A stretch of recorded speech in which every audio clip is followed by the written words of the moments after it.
Hey everybody, welcome back to The Dice Must Flow. Today we're going to take a look at the Star Trek 5-Year Mission cooperative game. And it covers both the original series and the next gen. And this is a cooperative game for 3 to 7 players. So probably do need 4, I think, after playing it. Take a quick look here. We have the rules, which we can go over later. And this is really truly a dice rolling game. So, cards, missions.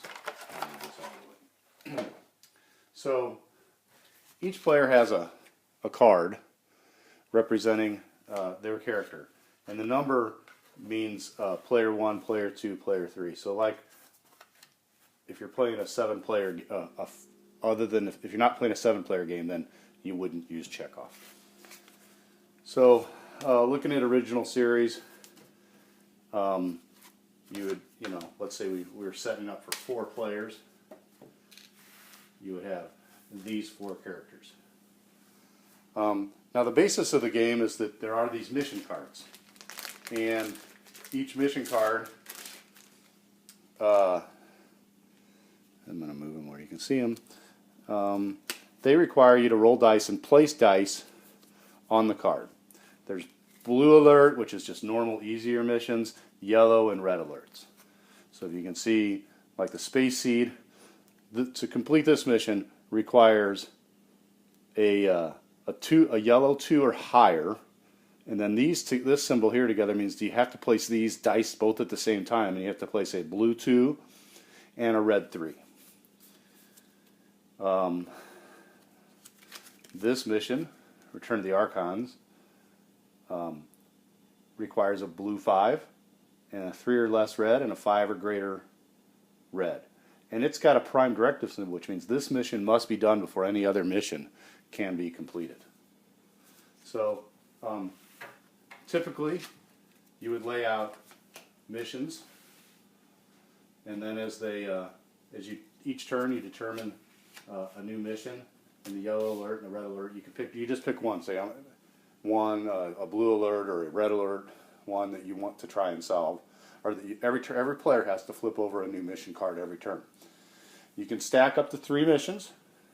So I'm not even going to pull out the yellows, but just with the reds, if you had this and another red alert came up, then this one would fail. So. And basically, to win the game, there's different levels of how cooperative you want to play and how difficult you want to make it. You have to complete so many missions before so many fails. Now, the reason this game is cooperative is because each player card you can act and help the other players. It's like Kirk, one time on your turn, you may re-roll all of the dice of a single color. But like the Doctor, Bones, one time on your turn, you may use one of your blue dice to heal a crew member's injuries. Remove the injury dice equal to the value on the blue die. So everybody looking at the game, everybody gets a certain set amount of dice to begin with.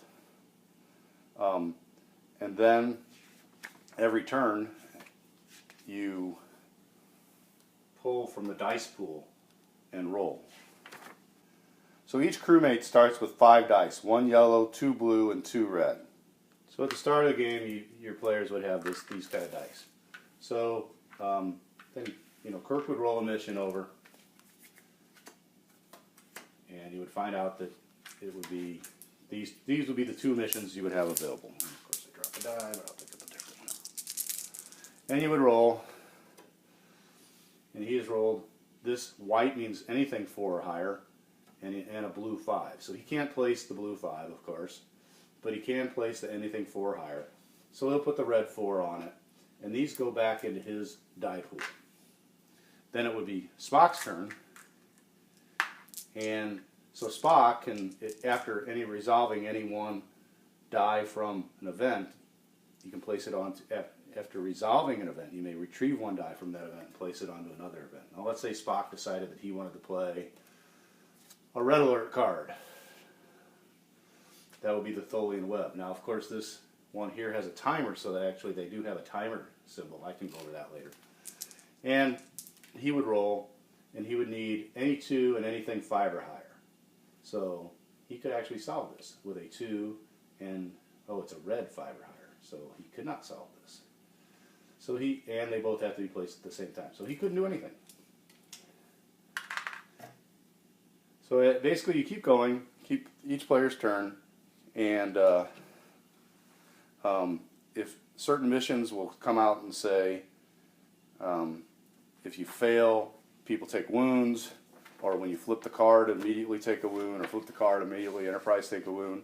You can heal wounds on the Enterprise by a 4 or higher here, a 5 or higher. You have a die moving over. If the Enterprise blows up, and I'm on the wrong side, but if the Enterprise blows up, you lose the game. So, just quickly, we'll take a look at the sequence. Draw a new alert card, replenish die, roll dice. Oh, replenish dice. So at the beginning of your turn, you can pull any dice from the dice pool back to your character up to your max amount. So roll dice, place dice, and resolve. And then the card icons, like I said, white is any color of the number, yellow is the exact, 5 or higher, exact color, 2 or lower, exact color, 5 or higher, must be played at the same time. And when you resolve missions, if they have these symbols, then you get to pull that mission to the side. And then you can use these symbols to pull it to the side, and next turn when you play, you can like switch the color of the dice, or use someone else's ability, or heal one injury. So, but you can use that anywhere.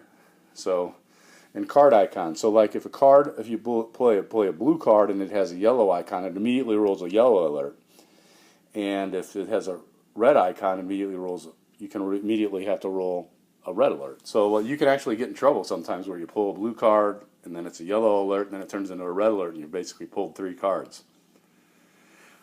The urgent one, I mentioned the timer. You would start the timer, and if the timer runs out, that mission fails. And we already talked about prime directive.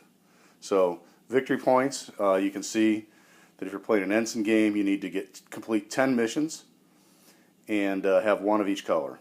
Basically moving on all the way up to Admiral, where you need 20 missions completed, 2 of each color, and 1 of them must be an urgent mission. And if you ever have failed alerts, when you fail the missions, if you have 5 failures, then the players lose. If the Enterprise blows up, the players lose.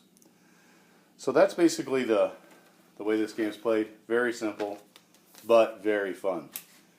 This is, like I said, it's cooperative, and I think that like most people who are not really like gamers per se, I mean, this is still totally understandable and very fun for just even a family game. So I would rate this like 4 out of 5 stars. We really enjoyed it, and it's fairly short. I think we played a game the first time in about an hour, and that was not even knowing any of the rules. So we would definitely be moving faster the second and third time we played. They're about 40 minutes apiece. So that's it for the Star Trek 5-year mission. As I said, 4 out of 5 stars. I highly recommend it, and we'll see you next time.